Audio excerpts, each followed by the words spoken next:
Eu não sei se isso acontecia contigo, mas quando eu era criança, que eu ia dormir na casa de alguém, eu morria de medo de incomodar por qualquer motivo. Aí a pessoa chegava e dizia: Rafa, quer um travesseiro? Não, tá ótimo.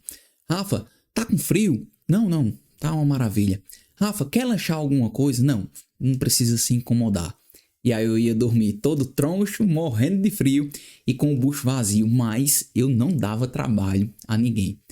A gente cresce, os cenários mudam, os personagens também, mas muitas vezes a gente carrega as mesmas atitudes. Não falamos o que pensamos no trabalho, dificilmente discordamos de alguém, não queremos incomodar ninguém por qualquer motivo que seja. É por isso que é tão urgente procurar entender bem o que a gente vai conversar aqui hoje, que é por que é tão difícil dizer o que pensamos, como isso atrapalha sem eu nem saber e como podemos mudar esse nosso comportamento. Quando a gente traz essa dificuldade de dizer aquilo que a gente pensa, de dizer aquilo que a gente quer, inevitavelmente a gente vai perdendo a nossa capacidade de autonomia.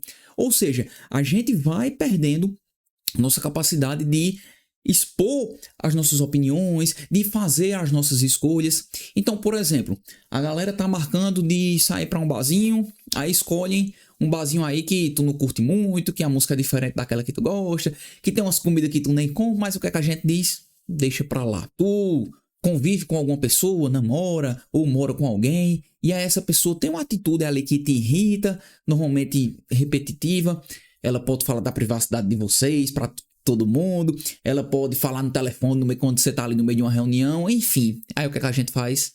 Deixa pra lá. A mãe da gente também, às vezes tem aquela atitudezinha chata, ou fica dando pitaco em alguma coisa na nossa vida, ou fica falando mal da nossa namorada, enfim, seja lá o que for, mas aí o que é que a gente diz? Deixa pra lá. A gente chega no trabalho, a galera toma decisões sem avisar a galera leva as escolhas para caminhos que você sabe que vai trazer maior dificuldade, mas aí o que é que a gente diz? Deixa pra lá. Então, qual é o grande problema que eu queria que você começasse a pensar? É que nossa falta de ação deixa a entender que sempre tá tudo bem. E é uma coisa que eu já quero que você comece a pensar, é exatamente isso. Muitas vezes, pra gente parece ser óbvio que esse não é o melhor caminho, pra gente parece ser óbvio que esse não é o melhor barzinho, pra gente parece ser óbvio que aquilo tá nos incomodando, mas muitas vezes não é óbvio para o outro, tá? Então, quando a gente vai assumindo essa postura de não falar aquilo que a gente pensa, de não expor aquilo que a gente gostaria, a gente vai perdendo a oportunidade de melhorar nossas relações, de melhorar nossos contextos, e aí a gente vai guardando tudo isso com a gente na expectativa de que o outro perceba, na expectativa de que o outro se toque. Então, a gente meio que vai colocando ali na mão do outro a necessidade de compreender aquilo que passa pela nossa cabeça. E o grande problema disso é que muitas vezes a gente vai achando que é normal. A gente vai achando que é normal a gente se calar, a gente vai achando que é normal a gente sempre concordar com as outras pessoas, a gente é aquela pessoa que sempre balança a cabeça, que diz que sim, que morre de medo de discordar dos outros. E isso pode fazer com que a gente caia numa coisa, numa fala que Nietzsche traz, eu acredito que é em Ecce Homo, que é a autobiografia que ele escreveu, quando ele diz assim: os calados são dispépticos.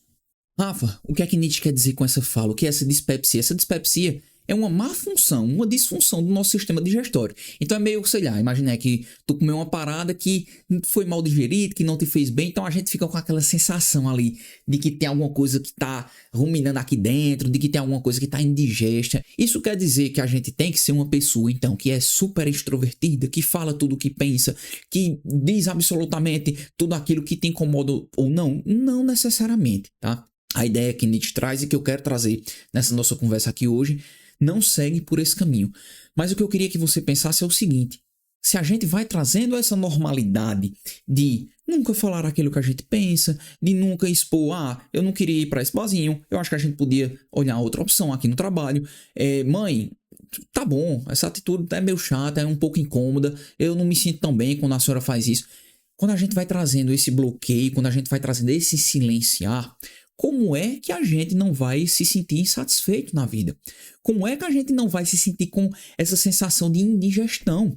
Porque, véi, a gente atura coisa que não gosta, a gente escuta coisa que nos faz mal, a gente aceita decisões que sabe que poderiam seguir por outro caminho, decisões que vão afetar, sei lá, a nossa qualidade de vida, o nosso trabalho, os nossos planos, e a gente nunca faz nada. a respeito disso e a gente nunca diz nada e a gente nunca expõe nada a respeito disso. Então, é óbvio que, mesmo que num primeiro momento não seja tão consciente, não seja tão aparente, mas a gente vai alimentar essa sensação de indigestão dentro de nós.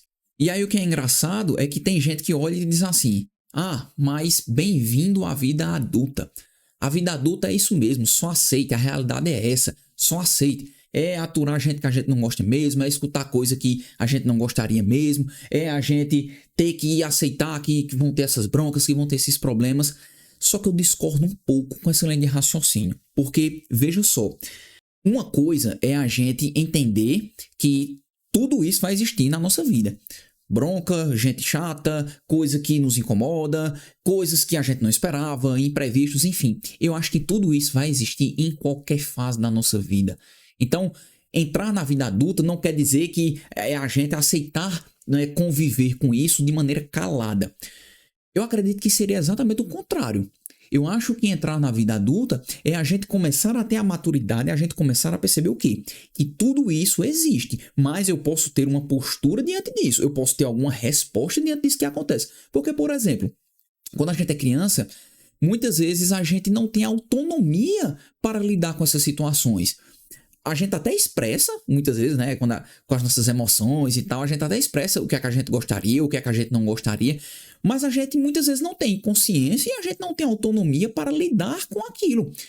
E o que seria a vida adulta, então? O que seria a maturidade, então? Se não a gente ter o discernimento para entender o que é que eu controlo, o que é que eu não controlo, quando é que eu posso dar uma resposta e quando é que eu não posso, qual é o comportamento que eu posso ter e que eu não posso ter. Então, queria que a gente pensasse com muito cuidado sobre essa frase, sobre essa ideia de que a vida adulta é aceitar tudo, que só é bronca, que é só engolir as coisas. Eu concordo que tudo isso existe, tá? Vou precisar enfatizar muito bem isso aqui. Eu concordo que tudo isso existe, mas eu acho que a maturidade é exatamente esse discernimento para lidar com essas coisas. E sabe por que é que, e trazendo essa indigestão que Nietzsche fala, e trazendo essa naturalidade do calar-se pode ser uma coisa tão perigosa também pra gente?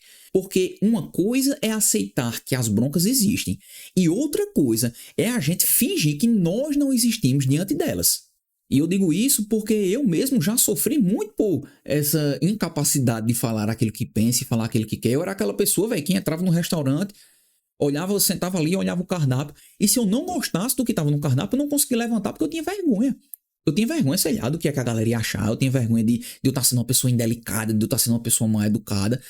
Literalmente, eu engolia calado aquilo que eu não queria. E no trabalho acontecia situações semelhantes. Eu via numa reunião, velho, que ia dar merda o caminho que a galera tava querendo levar. Eu sabia que essa talvez não fosse a melhor opção, mas aí eu ficava calado, eu silenciava. E tudo isso vai fazendo com que a gente vá trazendo essa naturalidade do silenciar, vai fazendo com que a gente vá perdendo oportunidades, não só de mudar as situações, mas até de expor o que é que a gente acha, o que é que a gente acredita. E depois de muito estudo, depois de muita reflexão, depois de muita terapia no lombo, é que eu comecei a perceber que essa lógica da vida adulta, desse silenciar, desse ter que aturar, desse ter que... a vida é isso mesmo, e só aceite, e só engula, ela não fazia muito sentido. E foi aí quando eu percebi uma coisa muito importante para mim. Toda vez que você não escolhe algo, alguém escolhe por você. E não adianta reclamar de uma escolha que você abriu mão de fazer. Então isso começou a fazer muito mais sentido, porque quando a gente olha, o que é que a gente percebe? Sei lá, você tá numa reunião, a galera tá decidindo alguma coisa, e aí você tem a oportunidade de falar, você não fala, a galera decide por outro caminho, vem... Passou. Você mora com uma pessoa, sei lá, você namorou com ela há 8 anos, ela tem uma atitude que incomoda, e aí você teve 8 anos pra falar, pra ir dizendo, pra ir expondo, e aí do nada o cara quer explodir com a pessoa porque não aguenta mais. Véi, você teve 8 anos pra falar. A gente vai sair com a galera, aí escolhe em um barzinho, aí no happy hour, que você não curte tanto, ou então um filme que você não queria assistir, ou então pedem pizza de azeitona que você detesta, mas perguntaram o que é que você queria e você não disse nada. Então, véi, você abriu mão da sua capacidade de escolher. Então, quando a gente abre mão dessa capacidade, quando a gente tem a possibilidade, não necessariamente de escolher, mas pelo menos de opinar, de dizer o que é que a gente acha, o que é que a gente acredita, como é que a gente acha que poderia ser. E não necessariamente que a gente quer que aquilo aconteça, que a gente quer que seja exatamente do jeito que a gente pensa, mas quando a gente abre mão de pelo menos tentar, aí não adianta a gente estar reclamando de muita coisa. E aí, se você puder ficar só com uma mensagem de tudo isso que a gente conversou até agora, se lembre sempre disso. Você não precisa dizer o que pensa toda hora, mas na hora em que for preciso, não perca a oportunidade de dizer. Falar aquilo que a gente pensa, dizer aquilo que a gente sente, expor as nossas opiniões, tudo isso faz com que a gente vá tendo uma cabeça aberta, original e curiosa, tá? Então, se você quer continuar construindo uma cabeça assim, eu tenho 2 convites para te fazer. O primeiro é se inscrever aqui, velho. Se inscreva, tá? Toda semana eu trago reflexões, eu trago conteúdos para que a gente vá desenvolvendo uma cabeça aberta, curiosa e original. O segundo convite é para você me seguir lá no Instagram. Por quê, Rafa? Porque todo dia tem um caminhão de maluco, feito eu, feito você, que gosta de conversar sobre essas viagens na vida, que gosta de ter essas reflexões malucas que a gente vai sentir de todos os dias. Eu respondo perguntas dessa galera. Me segue lá, beleza?